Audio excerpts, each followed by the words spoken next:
Hi guys, magandang hapon. Ako nga pala si Lilan, OFW dito sa May Jeddah. Halina samahan niyo po ako sa aking kwento.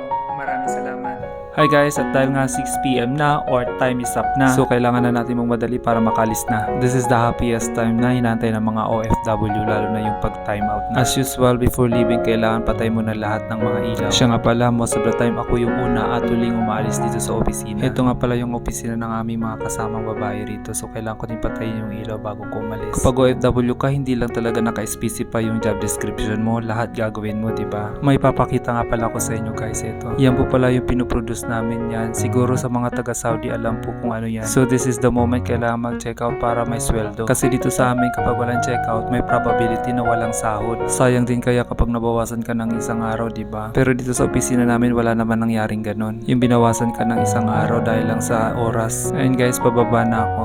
Ito yung aming lobby. Dito sa window na to, matatanaw yung Sarawat. So let's have a quick round lang po dito sa may lobby namin. Charot. Siya nga pala guys, nag-isa lang akong Pinoy dito sa opisina. Lahat yun mga lokal na pero ababait nila at napaka-supportive naman. So yun guys, yung office namin nasa background. On the way to bus stop po, ito po yung aking dinadaanan. Ayan. Jogging area po yan, halos napakalawak ng area na yan. Ang kagandahan dito sa jogging area na to ay may mga free equipment na pwede mong gamitin. Let's say after mo mag-jogging, pwede mong gamitin yung equipment. At dito nga guys, ang daming bonggabilya. Ayan, makikita nyo ang daming bulaklak, diba? Akala ko sa Pilipinas lang to, charot. Ayan guys, natatanaw nyo ba? Yan po yung Sarawat area. Yan po yung Sarawat Mall na pinupuntahan ng ating mga kababayang OFW dito sa May Jeddah. Ito, papasok na ako sa kanilang back entrance. Tama ba? Back entrance, charot.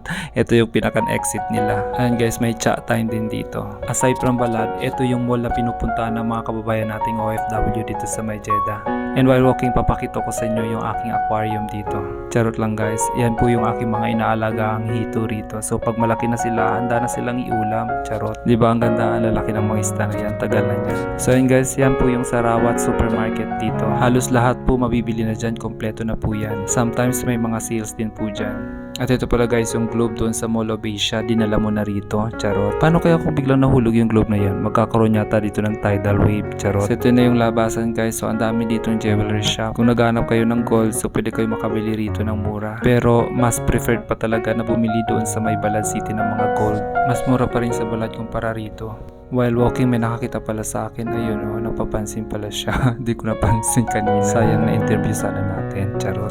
Ito nga pala yung entrance. Meron din ditong aquarium pero mga pagong lang ang nakalagay. Or yung turtle. So diba ang dami kong mga alaga rito. Aside from turtle, may fish din. Charot.